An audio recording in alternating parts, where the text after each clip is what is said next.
beelweynta ciise waxaan leeyahay dhuka inaga leh guban anaga leh cid nagu haysan kartana ma jirto laakiin dhukeena ayaan gubin midna ayaan iloobin Somaliland waa tan dhiigeenu soo cabnay waa ta hantideenu naga gashay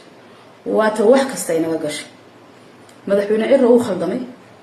wuxuu ku khaldamayna nin jilicsan buu noqday wuxuu oran kari waayay beel ma seertay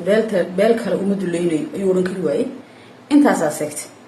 laakiin isaga intaas aseegtay yaana dhukeena u gubin zira anaga naga gubanaysa hadaan gubno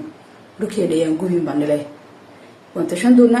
odayada talin doona ugaaskuna ku ducayn doona ilaa inta odayadu ay talinayaan dhalinteena waxa la isdajiye nin walba hawshiisa ha galo dhukeenana ha gubina